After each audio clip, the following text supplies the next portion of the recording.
The Dead Sea. Today it's known for its healing mineral waters. At 434 meters below sea level, it boasts being the Earth's lowest point on land. The air here is so rich in oxygen, it actually protects you from sunburn. But did you know the Dead Sea is also the site of one of God's most famous judgments? In the book of Genesis, Lot chooses to live near Sodom because the land was lush and fertile. Today, this land is a desert. North of the Dead Sea is the archaeological site now known as Tal el-Hammam. For the past 15 years, hundreds of scientists and researchers from the United States, Canada, and the Czech Republic have been participating in careful excavation, uncovering a mystery 3,600 years old. Under the earth lies the remains of an ancient Middle Eastern city, one of over 100 abandoned settlements throughout the Dead Sea area. Partially melted spears, swords, and pottery tell of a massive explosion that occurred at least 2.5 miles above the city. The blast, 1,000 times more intense than the Hiroshima atomic bomb, would have immediately heated the air to over 3,600 degrees Fahrenheit, hot enough to melt a modern automobile within minutes. Seconds later, the massive shockwave, moving at over 740 miles per hour, sheared off the tops of buildings and blasted bones into splinters. Nothing would have survived. In Genesis 18, Abraham negotiated with God to withhold judgment over Sodom for Lot's sake. Surely, Abraham thought, there would be at least 10 righteous among Lot's tribe. As history tells us, there was not.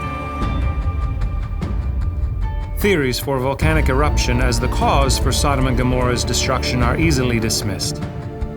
There is no geothermal activity in this region, and the temperatures needed to vaporize minerals and metal cannot be achieved by volcanoes, or warfare, or normal fires. The only natural process that remains is cosmic impact. According to NASA, we know of more than 26,000 near-Earth asteroids and 100 nearby comets. Many more may remain undetected.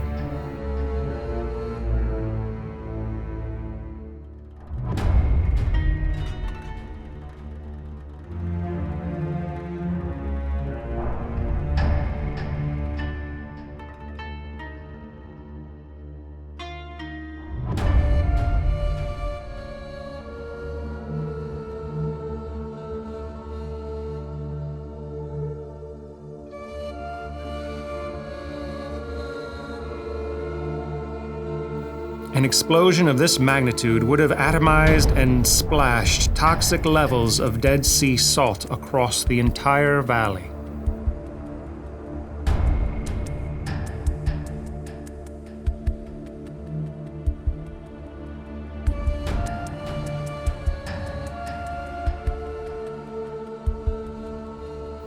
Gomorrah.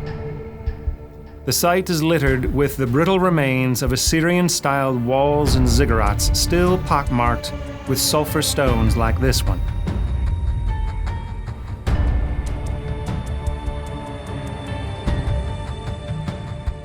These swirls are the results of extreme heat through thermal ionization, not the slow process of sedimentation. The reason for God's judgment over these communities? Genesis 19 illustrates rampant sexual immorality. In Ezekiel 16, 49 through 50, God expands the explanation to include cold-heartedness and arrogance. There is another, more recent example of judgment by fire. This is Pompeii, Italy.